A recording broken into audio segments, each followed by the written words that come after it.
Assalamualaikum warahmatullahi wabarakatuh. Saya Zikta Kifazan dari kelompok 2, Filsafat Ilmu Komunikasi. Kami akan menjelaskan tentang etika komunikasi mahasiswa kepada dosen melalui aplikasi pesan teks dalam urusan akademik. Boleh di next. Oke, sebelum kita masuk ke materinya, saya akan memperkenalkan dulu.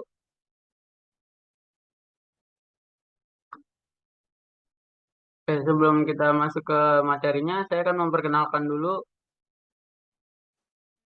siapa saja yang ada di kelompok 2. Yang pertama ada Ramadhani Saputra, yang kedua ada Raden Abifandia, yang ketiga ada Saima, yang keempat ada Amar Rizky Januar, dan yang kelima ada saya sendiri Azika Tifakzan. Boleh di next. Oke, saya akan menjelaskan tentang bab 1 pendahuluan yaitu latar belakangnya.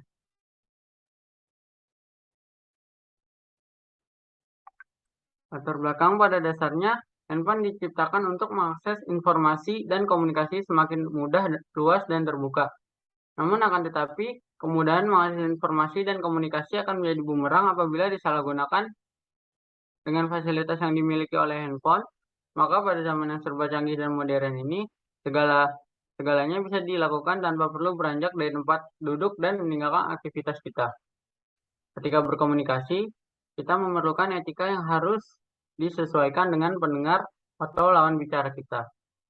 Oleh karena itu, kita juga harus terbiasa menggunakan etika yang baik, termasuk dalam berkomunikasi.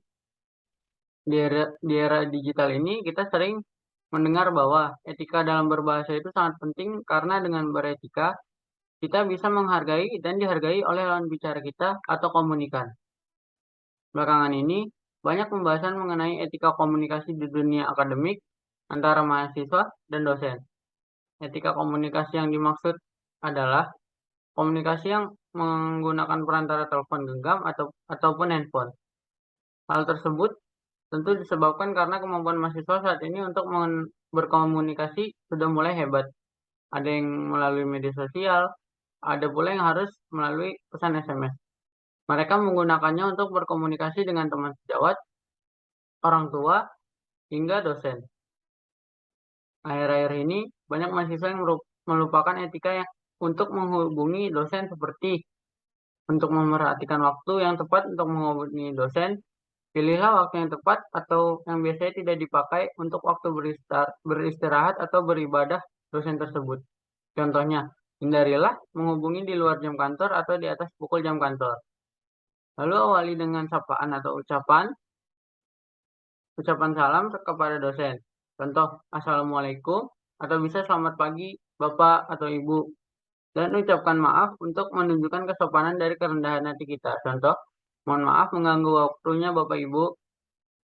Lalu menyampaikan identitas di setiap awal komunikasi atau percakapan. Seperti, nama saya Azik Takif Yakzan, mahasiswa ilmu komunikasi angkatan 2022, semester 1, mengambil mata kuliah filsafat komunikasi di kelas Bapak atau Ibu. Lalu gunakanlah bahasa yang mudah dimengerti, tanda bacanya yang baik dalam bentuk konteks yang formal. Tuliskanlah pesan secara singkat, jelas, dan padat. Contoh, saya ingin mengonfirmasi waktu untuk bimbingan. Dan yang terakhir, akhirilah dengan mengucapkan terima kasih dan salam penutup. Oke, dengan materi selanjutnya yaitu studi kasus akan dijelaskan oleh Ramadhani Saputra.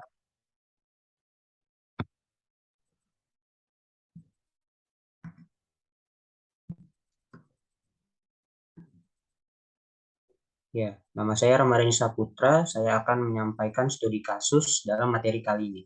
Studi kasus yang saya cantumkan adalah ada seseorang mahasiswa yang memiliki kewenangan sebagai penanggung jawab suatu mata kuliah sedang bertanya pada dosen melalui pesan teks. Nah, dia telah menggunakan bahasa yang sopan dan juga dibarengi dengan salam dan perkenalan diri. Tetapi, ia melakukan hal tersebut di luar jam operasional dosen tersebut. Dan alhasil, sang dosen merasa kesal dan merasa terbebani. Dikarenakan memang seharusnya seorang dosen tidak pernah diwajibkan untuk menanggapi dan menangani tiap-tiap persoalan mata kuliah yang ia ajarkan di luar jam operasionalnya.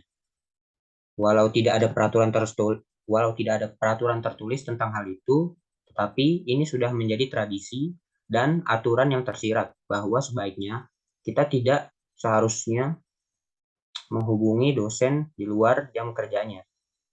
Nah, setelah itu, sang dosen akhirnya merasa geram dan membentak mahasiswa tersebut melalui pesan teks tertulis dikarenakan dia diganggu di luar jam kerjanya. Dan mahasiswa tersebut akhirnya mendapat citra dan kesan buruk dari dosen yang berkesinambungan. Nah, tidak hanya untuk dirinya, dikarenakan dia seorang penanggung jawab, maka bisa saja hal itu mengekor pada murid-murid lainnya. Nah, dosen tersebut bisa saja tidak ingin mengajar atau memberi materi kuliah pada kelas tersebut mengenai mata kuliah yang ia ajarkan dalam jangka waktu tertentu dikarenakan moodnya sedang tidak bagus dikarenakan hal itu. Selanjutnya, ada rumusan masalah. Saya merangkum ada beberapa rumusan masalah tentang materi kali ini. Yang pertama, apa yang harus dilakukan para mahasiswa atau mahasiswi sebelum melakukan pesan teks kepada dosen? Yang kedua, siapa yang sebaiknya melakukan pesan teks pada dosen agar tidak membebani dosen tersebut? Poin yang ketiga, bagaimana cara mahasiswa atau mahasiswi melakukan pesan teks pada dosen dengan baik dan benar? Yang keempat, kapan saja waktu yang tepat untuk melakukan pesan teks kepada dosen? Poin yang kelima, di mana sebaiknya para mahasiswa atau mahasiswi melakukan pesan teks pada dosen agar perbincangan berjalan dengan baik. Dan poin keenam, sekaligus poin yang terakhir, bagaimana kita dapat meningkatkan komunikasi pendidikan di pendidikan tinggi ini.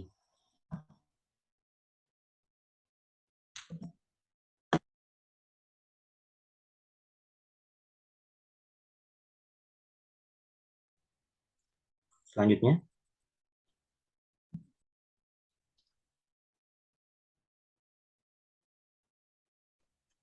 Nah, untuk yang selanjutnya ada tujuan dari penulisan. Untuk menjelaskan bagaimana etika dalam berkomunikasi itu bisa terjadi, serta memberitahu bahwa beretika berkomunikasi itu sangat penting. Contohnya bisa menghargai komunikan dan juga bisa memberikan contoh poin-poin apa saja yang ada di etika berkomunikasi, terutama etika berkomunikasi antara mahasiswa dengan dosen melalui pesan teks dalam urusan akademik. Selanjutnya ada manfaat dari penulisannya. Antara lain ada bagi penulis. Dimanfaatkan untuk menambah pengetahuan tentang etika komunikasi antara mahasiswa dengan dosen, serta untuk memenuhi persyaratan akademik dalam menyelesaikan tugas filsafat komunikasi. Selanjutnya ada bagi akademisi untuk dapat dimanfaatkan sebagai bahan referensi bagi kalangan akademisi yang nantinya akan melakukan penelitian yang serupa dengan memakai teori penelitian yang sama. Selanjutnya ada untuk masyarakat dimanfaatkan sebagai penambah informasi terkait permasalahan dalam etika berkomunikasi antara mahasiswa dengan dosen, terutama melalui pesan teks. Sekarang saya bakal menjelaskan tentang bab 2 yaitu pembahasan.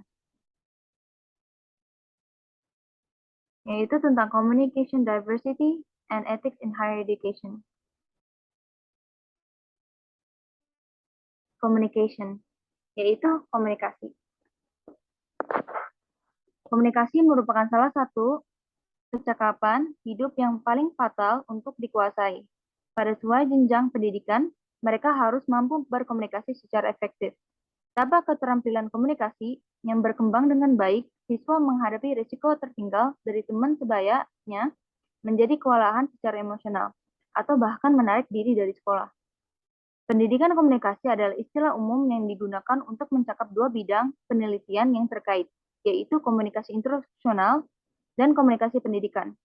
Komunikasi instruksional berfokus pada hubungan antara komunikasi dan pembelajaran, seperti bagaimana instruktur berbicara dan bertindak saat mengajar. dan bagaimana siswa merespon. Lalu, komunikasi pendidikan adalah proses penyampaian pesan dari komunikator kepada komunikan. Pesan yang disampaikan berupa materi atau ajaran baik secara verbal maupun non-verbal. Boleh selanjutnya. Ethics, yaitu etika. Istilah etika adalah cabang filsafat yang melibatkan analisis dan konseptualisasi perilaku moral dan menentukan benar dan salah. Etika pendidikan dalam pengertian ini menganalisis dan mengkonseptualisikan perilaku moral mulai determinan pedagosis. Ini berarti mengamati tindakan yang benar atau salah. Etika dalam koleksi pendidikan tinggi bertujuan untuk membantu siswa, guru, dan administrator pendidikan tinggi untuk tetap terinformasi dengan baik tentang masalah etika yang mempengaruhi kehidupan universitas dan untuk memahami bagaimana mengadvokasi kepentingan masing-masing pihak yang berkepentingan di institusi negara bagian regional dan internasional. Institusi menciptakan kursus yang membantu siswa untuk memahami etika ini. Etika dalam pendidikan dapat diakses baik oleh guru maupun siswa. Boleh selanjutnya. Diversity, yaitu keanekaragaman.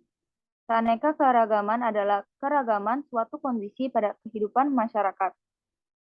Perbedaan seperti itu ada pada suku bangsa, ras, agama, budaya, dan gender. Keragaman yang ada di Indonesia adalah kekayaan dan keindahan bangsa. Keanekaragaman juga telah lama menjadi istilah go-to di kampus universitas di seluruh negeri. Bagi beberapa, keragaman tampaknya datang secara alami hanya karena demografi masing-masing kampus. Perguruan tinggi memiliki keragaman istilah atau sebutan, ada yang disebut dengan university, institute, sekolah tinggi, dan akademi maupun politeknik. Sekalipun adanya perbedaan sebutan ini, namun ada satu ciri yang tidak boleh ditinggalkan oleh perguruan tinggi, yaitu bahwa perguruan tinggi adalah lembaga akademik, sedangkan masyarakat yang berkecimpung di dalamnya merupakan masyarakat yang khas yang diistilahkan dengan masyarakat akademik atau academic community yang di dalamnya ada mahasiswa, dosen, maupun perangkat-perangkat lainnya yang ada di dalam perguruan tinggi. Selanjutnya bakal dibaca oleh Dani. Baik, poin selanjutnya adalah etika komunikasi mahasiswa kepada dosen melalui aplikasi pesan teks tertulis dalam urusan akademik. Ya, seperti yang kita tahu, belakangan ini etika komunikasi mahasiswa kepada dosen melalui aplikasi pesan teks menjadi sorotan di dunia akademik. Android dianggap sebagai pemicu kompleksitas persoalan berkenan dengan etika komunikasi.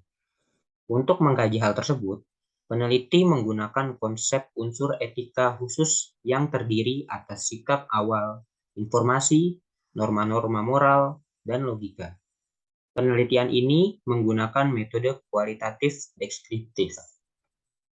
Nah, sebelum kemunculan Android, menghubungi dosen melalui aplikasi pesan teks adalah hal yang tabu dan dianggap sebagai suatu sikap yang tidak sopan. Dan di era setelah kemunculan Android, lalu menghubungi dosen melalui aplikasi pesan teks dalam urusan akademik menjadi sebuah kebutuhan, sehingga lumrah untuk dilakukan. Isi dan gaya bahasa menimbulkan persoalan baru yang berkenaan dengan etika mahasiswa menghubungi dosen melalui aplikasi pesan teks yang tidak mencantumkan nama, menggunakan bahasa yang tidak dimengerti dosen, menghubungi di luar jam kerja, dan format yang tidak menyenangkan untuk dibaca. Untuk menengahi, baiknya universitas atau fakultas membuat standar dan aturan formal bagi mahasiswa. Dan selain itu, diharapkan dosen dengan mahasiswa membuat kesepakatan di awal mengenai cara berkomunikasi yang baik dan efektif melalui aplikasi pesan teks. Dan diharapkan juga mahasiswa dapat tetap menerapkan norma dan cara berkomunikasi dengan dosen di era pemanfaatan telekomunikasi yang semakin luas ini.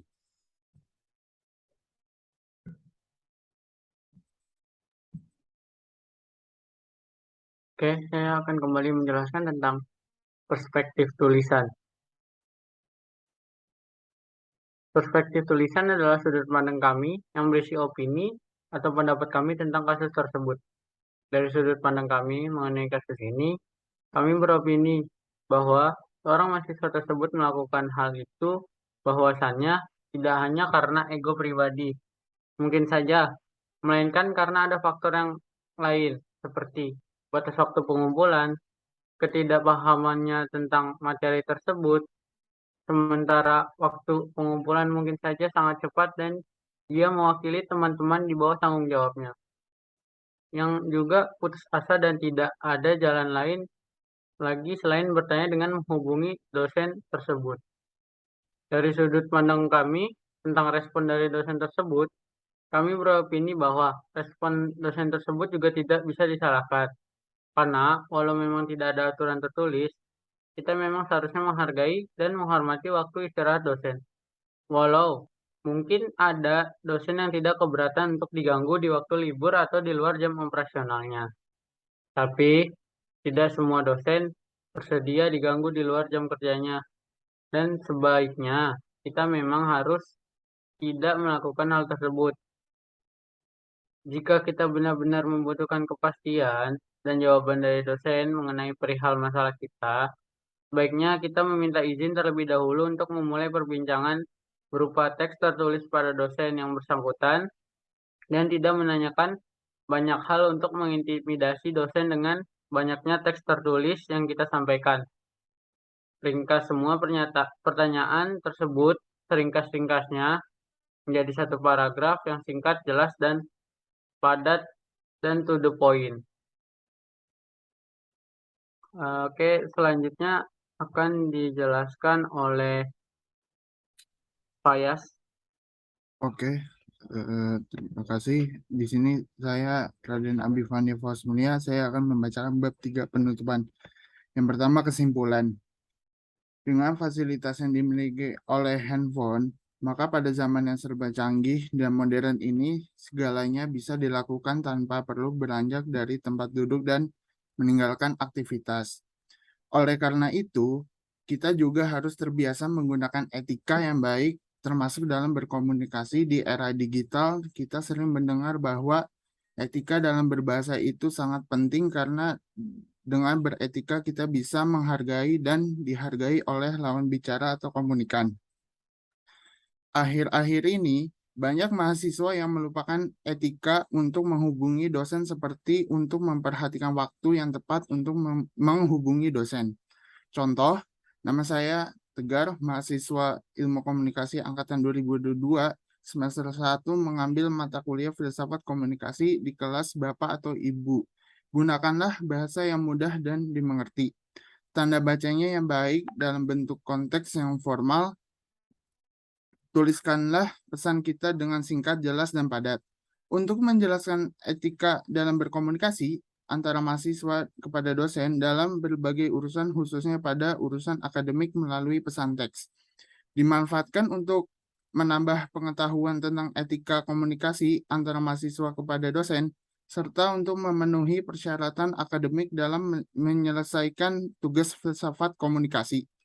Berdasarkan Kamus Besar Bahasa Indonesia, komunikasi adalah pengiriman dan penerimaan pesan atau berita antara dua orang atau lebih sehingga pesan yang dimaksud dapat dipahami. Menurut Kamus Besar Bahasa Indonesia, arti kata etika adalah ilmu tentang apa yang baik dan apa yang buruk dan tentang hak dan kewajiban moral atau akhlak. Maka, keragaman komunikasi adalah satu atau lebih metode atau cara yang dapat digunakan untuk saling menyampaikan informasi yang saling terhubung antar individu, baik itu hubungan perorangan, golongan, maupun masyarakat. Sebelum kemunculan Android, menghubungi dosen melalui aplikasi pesan teks adalah hal yang tabu dan dianggap sebagai suatu sikap yang tidak sopan. Isi dan gaya bahasa menimbulkan persoalan baru yang berkenaan dengan etika mahasiswa menghubungi dosen melalui aplikasi pesan teks yang tidak mencantumkan nama, menggunakan bahasa yang tidak dimengerti dosen, menghubungi di luar jam kerja, dan format yang tidak menyenangkan untuk dibaca. Selain itu, diharapkan dosen dengan mahasiswa membuat kesepakatan di awal mengenai cara berkomunikasi yang baik dan efektif melalui aplikasi pesan teks. Poin berikutnya saran.